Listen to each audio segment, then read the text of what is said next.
Okay, hello everyone. Welcome to a new video interview here at Chogonet. Today we are joined by Chris Dimitriadis, who is the CEO of INTRALOT, one of the leading providers for the gaming industry, and partner for lotteries worldwide, and also a sports betting operator. So welcome, Christos. Thank you for joining us today. It's a pleasure. Sure. So during your last annual general meeting, you presented 5 pillars on your new strategy for the group, including this business innovation via digital technology. And you recently focused on this digital transformation that we are witnessing these days, and maybe this pandemic as an accelerator for some behavioral trends that enable, for instance, cashless devices and other new technologies. So my first question will have two parts. First, how has this pandemic worldwide impacted, or what were the effects on INTRALOT so far? How have you, what changes were in place in INTRALOT to adapt to the new situation and leverage this digital transformation? And also the second part will be in which stage of this transformation do you think we are regarding the gaming industry, and what are your outlooks for this in the short term? Absolutely, a great question, Juan. First of all, I'd like to say that we are in a few months now in this pandemic. Our first priority was the safety of our people. So one of the first actions that we took was to make sure that everybody's healthy and safe from the pandemic. So we have immediately enabled our business continuity plan. We have been able to send everybody home in order to work from there. And since we had all the infrastructure ready for this, we saw no disruption in the business. Mm-hmm. Now, if we are to assess the impact of the pandemic, to your question, we really need to first analyze this in terms of the vertical industries like lottery and sports betting, and then per channel for the industry in order to gain a better understanding of what really happened there. As far as the sports betting industry, we've seen the shutdown of major sports events, and that was very unfortunate. Our reaction to that was threefold. First of all, what we did was to make sure that we diversify our portfolio. So we have started investing in alternative offerings like esports, virtual gaming, and so on. And so far, in the past few months, we have managed to, for example, implement such solutions in Peru, in Malta, in Taiwan, in order to be able to keep the business going, and at the same time, in order to be able to diversify our portfolio and the portfolio of our customers even further. Our second reaction was to keep investing on our internet betting solution. So we saw this pandemic as an opportunity for us, no matter how terrible it has been for the lives of many people around the world. We needed to maintain our focus and to improve further our internet betting product. Mm-hmm. So we kind of invested in that, being very prudent on our financials in order to make sure that the continuity of the company is assured. And we have kept conducting research in order to prepare for the next day, because we strongly believe that this pandemic is maybe finalized, may end in a few weeks, in a few months. Nevertheless, the effects of the pandemic are long-term. And we also like to analyze the macro parameters, the macroeconomics of such events, in order to make sure that we adapt to change and that we're ready for the new demand that is being created both by players and operators.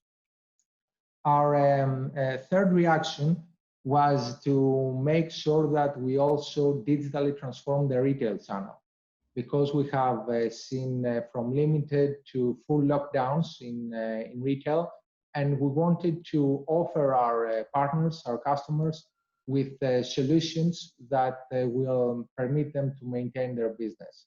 So within that scope, we have bundled our existing technologies, and we have also improved them in order, for example, to be able to offer a touchless journey through the use of mobile apps that interface with the endpoints within the retail shop, and or through establishing cashless methods or paperless as a whole methods and so on. So that was our third reaction as far as the sports betting industry is concerned. And as far as retail is concerned, this was also applied to the lottery industry.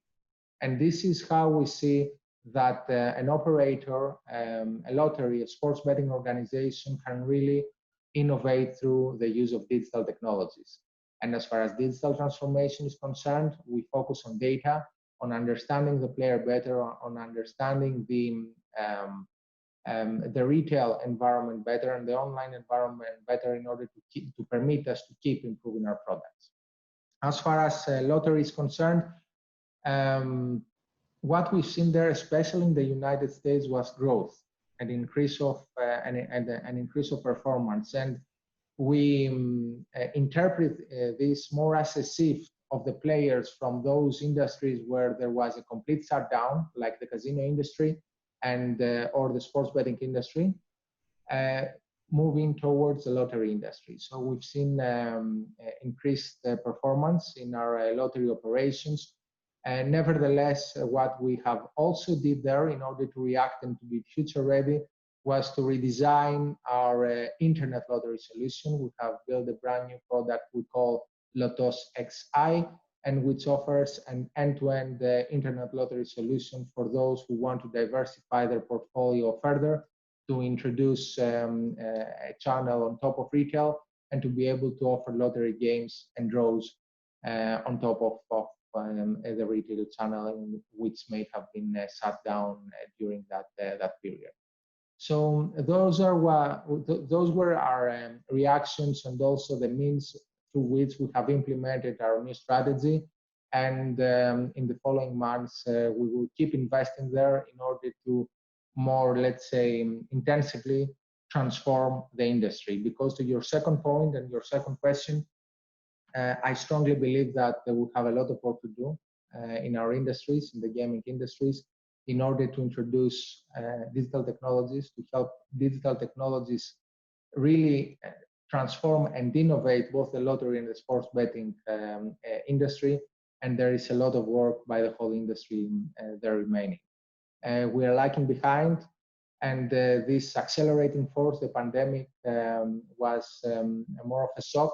It was more of a force that helped us understand how we can really create value, and we can really help state organizations in order to contribute to good causes through the use of these technologies. Right, that's very, very clear. And among this research and data that you're gathering and you're working on, could you specify which changes have you seen on the player side and in the players' environment, both existing players or new ones or potential that are coming brought on by the pandemic since the outbreak began? And if you can describe these new player profiles, their new demands in terms of products, games, technologies, and how are operators, retailers, and INTRALOT, of course, working to meet those demands specifically, and also which products do you think that are best performing these days or will in the coming days? Okay, so starting from your last question, I believe that the more diversified the portfolio, the more successful it is. So the most successful offering is the diversified offering. We've seen an improvement, as I said, in the lottery offering. Nevertheless, that might be a one-off because we've seen the shift from other industries. The real change that we've seen has to do, is a result of the analysis of age demographics. So we've seen that the older generations very quickly started to adopt new technologies. So we've seen a shift in that age group towards the adaptation of digital technologies, the use of mobile apps, the use of the web channel, of the internet channel, in order to participate in lottery games and so on.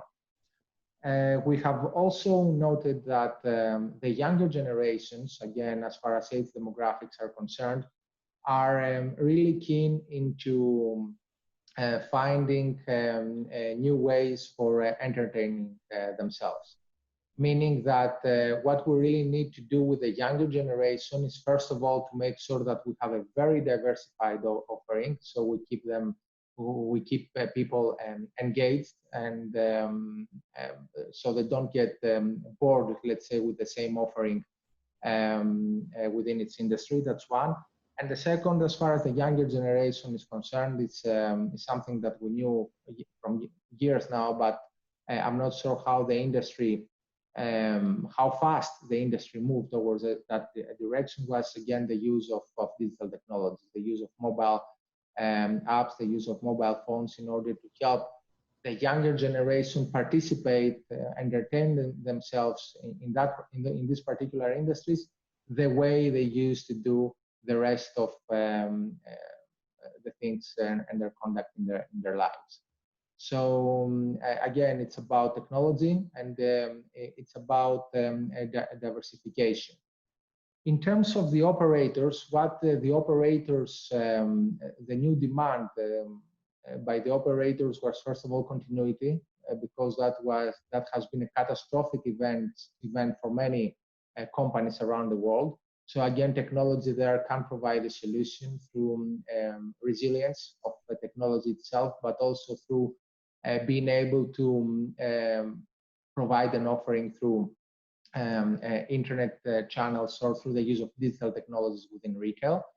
And again, I strongly believe that the most important demand is diversification. So we've seen traditional lotteries looking for iLottery solutions. We've seen lottery operators thinking about sports betting, a way to be licensed for sports betting. So I believe that as far as continuity and success is concerned, again, my point is use of technology in order to innovate. That's number one. Number two is be as diversified as possible in order to be able to react to such conditions introduced by the pandemic. And when you talk about diversification, well, you mentioned some of the recent announcements that you've made these months, and you also explain what drove those particular moves in those segments. But do you? I don't know if you already have an initial feedback from these recent announcements this year, at least, including sports betting, for example, and live casino. Which do you think the best, the areas where there is the most room for growth, potential growth in the gaming industry, based on what you've been expanding these months? So I believe that there is a future in esports. I mean, this year there is a projection for a $1.1 billion industry. This is where we expect esports to these numbers to reach. This is something like a 15% growth since last year. Mm-hmm. I also see a great opportunity in sports betting in the United States. I mean, the studies are projecting a $5.5 billion industry from 2023 and on, as those are gross revenue numbers. And this is certainly a great opportunity to capture. And I absolutely see a great opportunity in iLottery as well. I mean, in 2019, we see that the lottery sector has a gross revenue that more or less is following the GDP of its country. In 2019, in the United States, that was a $91 billion industry. I see a lot of room for improvement there, especially through iLottery, through utilizing the internet channel in order to provide lottery games, not only because it's a response to a pandemic, but mainly because the demographic change and the generations that are coming behind us are really keen into using technologies, into using again their endpoints to entertain themselves, as I just said. So those are the many areas where I see the greatest opportunity. Great, great.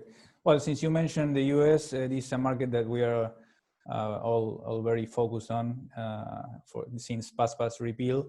So, and you've recently appointed a new CEO for your US subsidiary there. And also an agreement with the MLB recently. So what are your, can you delve a little further into your expectations and goals for the US sports betting market?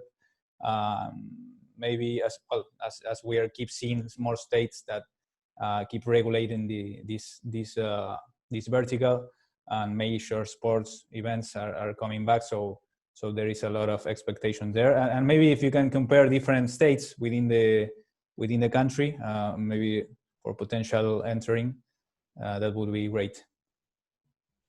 We expect a lot from the further regulation and opening of sports betting in the United States. This is our primary focus right now, one of the primary areas of our focus areas of our strategy. In the United States, we have a great team. As you very well said, we have appointed a new CEO. We have a great executive team.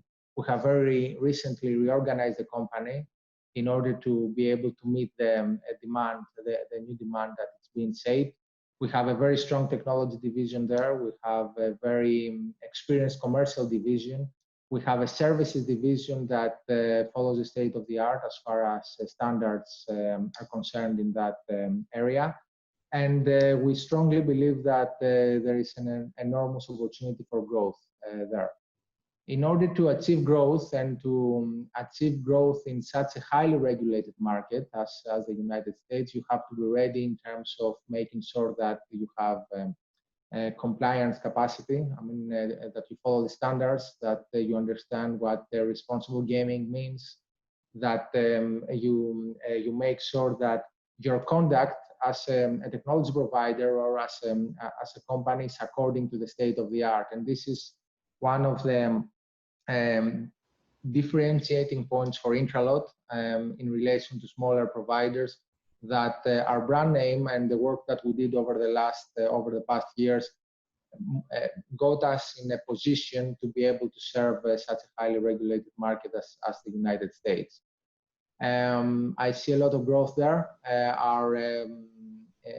We are very intensively working into growing in the United States, and we're very, very optimistic about the business that we're having there. In terms of other jurisdictions, again, we're focusing on developed countries. We're focusing on highly regulated markets. And we strongly believe that both sportsbook, iLottery, and of course traditional lottery as well, when appropriately transformed, can add great value to the states, because at the end of the day, both in the United States and the rest of the world, our main target is to be able to support the organizations that are licensed in order to contribute to good causes. And this is hugely important because this is also the real purpose of INTRALOT and the ideal behind the establishment of this company. This is what we're serving. So we're very, very focused and very, very committed in making sure that we increase our contribution to the generation of funds for good causes. And we strongly believe that our technology is, and the investment that we did in the past in new technologies will provide an opportunity to the industries that we serve to further innovate and follow other industries that are much, much more advanced as far as technology utilization is concerned. Great, great.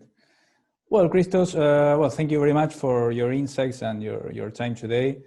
Hopefully we'll talk soon under better circumstances in the global gaming industry. So thank you very much, and I look forward to speaking with you again. Thank you, Juan. Great questions. Thank you for the opportunity. I'm looking forward to speaking to you as well. Thanks a lot. Goodbye. Bye-bye.